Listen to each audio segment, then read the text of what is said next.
evening, YouTube. You guys are now watching another segment of the Cali Effect.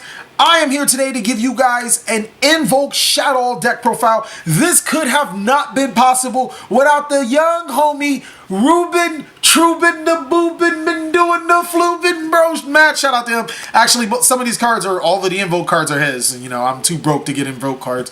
But let's get into the deck profile and exactly why we play these card choices inside of Invoked Shaddoll. You're going to play 3 copies of Aleister, the Invoker. You can discard him from your hand to target one fusion monster you control against 1,000 attack and defense. Most importantly, when it's normal summoned or flip face up, you get to add the fusion card Invocation from your deck to your hand. This kit starts a lot of our combos being able to fusion summon into the Invoked Dark Fusion and as well as Shaddoll Winda in one turn, preventing our opponent from playing Yu-Gi-Oh! Essentially for one turn. It's a soft lock, and then we make into our other plays and then just go for game. It's legitimately the most important card in the deck. 2 copies of Shaddoll Beast. When this card is sent to the graveyard by a card effect, cough, fusion summon, you get the draw card. Also, when it's flip face up, you get to draw 2 cards and then discard 1 card from your hand. 2 copies of Shaddoll Squamata. When this card is sent to the graveyard by an effect, cough, fusion, you get to send 1 Shaddoll monster from your deck to your graveyard. Essentially, this tutors all of our Shaddolls, whether it be Shaddoll Beast, Shaddoll Hedgehog, Shaddoll Dragon, Falco, it doesn't matter, to our graveyard. Oh, and also when it's flip face up, you get to destroy a monster on your opponent's side of the field. That's actually very useful. 1 copy of Shaddoll Hedgehog. When it's flip face up, we get to add a Shaddoll Fusion from our deck to our hand. Normal Shaddoll builds run 2, but since this isn't a Shaddoll deck, it's more of an Invoked Shaddoll deck. Anti-meta deck. We really don't care for that effect. Also, when it's sent to the graveyard by a card effect, you get to add 1 Shaddoll monster from your deck to your hand. 1 copy of Shaddoll Dragon. When it's flip face up, it returns a monster on our opponent's side of the field to the hand. So it's really good at clearing X-Seed monsters on the field or extra deck monsters. But most importantly, when it's sent to the graveyard by a card effect, we get to destroy 1 spell or trap card on the field. 1 copy of Shaddoll Falco. When it's flip face up, we get to special summon 1 Shaddoll monster from our graveyard face down defense position. And if it's sent to the graveyard by a card effect, it special summons itself in face down defense position. It's a tuner, even though we run no synchros. It essentially gets us set up for all our Shaddoll monsters in our graveyard. Next, for the artifacts, we run 3 copies of Artifact Scythe. If this card is destroyed during your opponent's turn, I believe, I'm pretty sure it has to be on your opponent's turn as a spell and trap, you get to special summon it to our side of the field. Also, when it's special summoned, our opponent cannot go into the extra deck. It's basically like having 6 D barriers in your deck. This card's really nasty. It's also a light for the Mechaba targets. 1 copy of the Artifact Moral Attack. We would play more if we could play more, but it's limited to 1. When it's special summon, we get the target, or we don't even get the target. We destroy 1 face-up card our opponent controls. That's it for the artifacts. Next, we'll play 2 copies of Maxi because I like to draw cards. 2 copies of Gigabyte. Gigabyte's a very interesting card. It has really big synergy with Aleister Invoker because if you control a spellcaster monster, you can special summon it, so it's a free X-Seed monster. It's also a water monster, so it helps us make a Noyatilis and Casitas, the Invoked Beast, whatever. It also works with Shaddoll Squamata. It works very well with Shaddoll Dragon. It's just a really good card. It's searchable by King of the Feral Imps, a card that I had to cut at the very end because, you know, extra deck space is a problem. That's it for monsters at 18. At spells, we run 3 copies of Magical Meltdown. When we fusion summon, our opponent can't respond to it. So that's really good. But the best thing is that when it's activated, we can add 1 Aleister from our deck to our hand. So like I said in the tutorial video, this card searches the Aleister searches the Invocation. So you're probably going to have an Aleister play opening up. Next is the 2 copy of Invocation. Keep in mind when you activate this card to fusion summon, it fusion summons for any fusion monster. So I could use this card and a Shaddoll card or any Shaddoll cards that I want to make Shaddoll monsters. Like I can make any fusion, it does not matter. The next best thing is that if I'm summoning an Invoked Beast monster from my extra deck, I can banish cards in my graveyard or in my opponent's graveyard to make said monster. Next is 2 copies of Terraforming to add the Magical Meltdown from our deck to our hand. 2 copies of Wonder One. We essentially run 1, 2, 3, man, we run a lot of targets. 1, 2, 3, 4, 5, 6, 7, 8, 9, 10. We run around 10 targets. So the best thing is to activate it on Aleister. So then we send Aleister to the graveyard, draw 2 cards, and now we can use our Invocation, banishing the Aleister from our graveyard. The next thing that I forgot to mention about the Invocation is if Aleister is banished and this card's in your graveyard, we can return this to the deck to return the Aleister to our hand. So it provides some sort of an infinite loop for fusion summonings. Next is 2 copies of Mystical Space Typhoon. Now the reason why I mainboard these is if I have to destroy my face down artifacts on my opponent's turn to gain their effects. Twin Twister is also a really good card as well. The only reason why I went to Mystical Space Typhoon is because I couldn't gain my Shaddoll monster's effects off Twin Twisters, and discarding a card isn't so easy in this deck. 1 copy of Shaddoll Fusion, being able to fusion summon during my opponent's turn or during my battle phase to push for extra damage is really good. This card spells Zodiac Killer all over it. So hypothetically, let's say my opponent could only make the Lancea because I max seed them.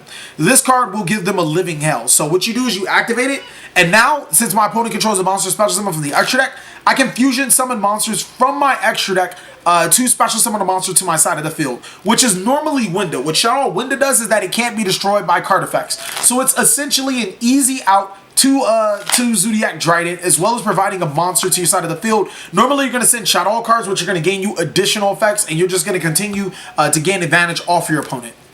3 copies of Lord Darkness. Almost every single monster we play in the main board is dark. And more often than not, we want to just dig deeper into our combo pieces. 1 copy of Raigeki. This is actually what Ruben the Trubin Boobin guy. Ruben the Trubin Boobin guy suggested. It's a really good card. It really provides board clearance for when we don't have the Shaddoll Fusion or Shaddoll Fusion. Then Raigeki is Raigeki. Next for traps, we run 3 copies of Artifact Sanctum. This is what really makes the Artifact engine really good.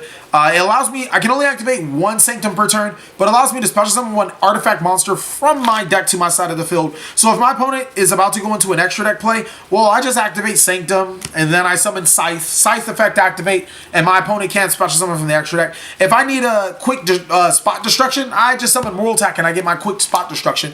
Artifact Sanctum also works really well with our side deck, and I'll show it to you in a bit later. And then last is 3 copy of Dimensional-arrier.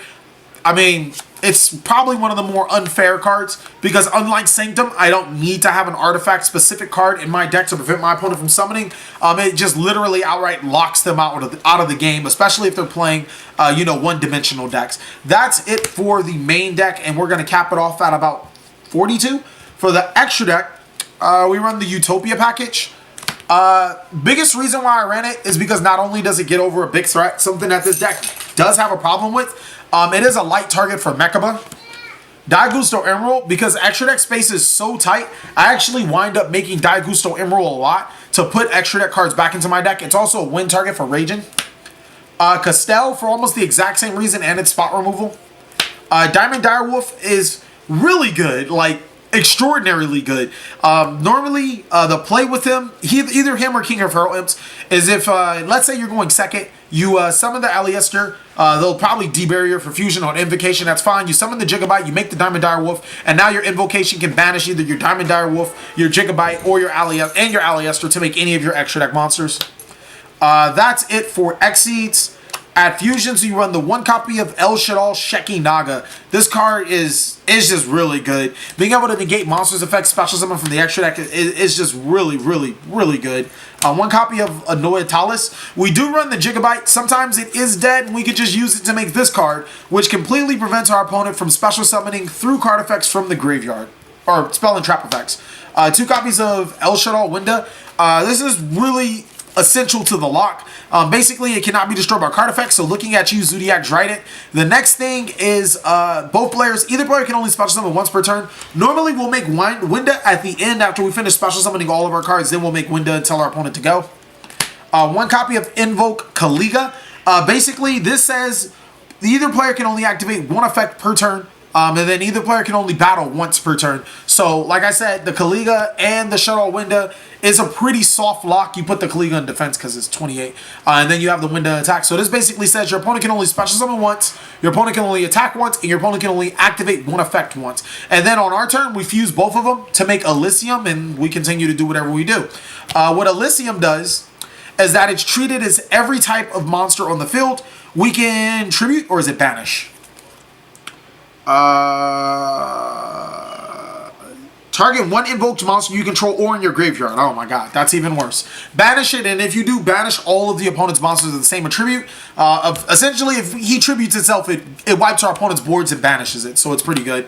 I really don't advise playing it in a lot of other decks, but since I actually need to get over my own lock to make other cards, I feel it's almost mandatory.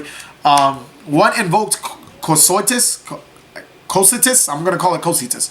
It attacks and defense. It can't be destroyed by card effects. I think it's one of, again, I think it's the most underrated one of the bunch.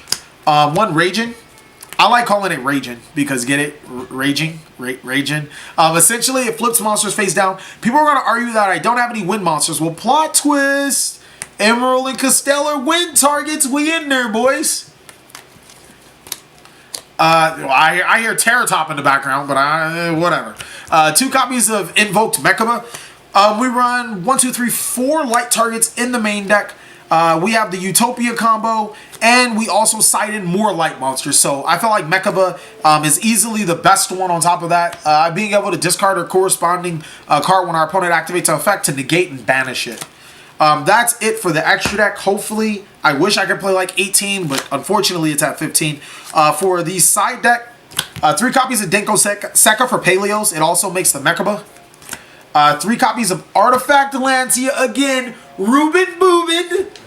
Swift idea of running the Artifact Lancea. It like completely dawned upon me that I should be running this card. If you draw it, if you hard draw it, it's perfectly fine. It's amazing against Noids. You just tribute it. They can't special summon because they need to banish to special summon it. Also, you can special summon it with your Artifact Sanctum for some reason if you need it on the field and don't have it in your hand. It does have the on-field tribute effect as well.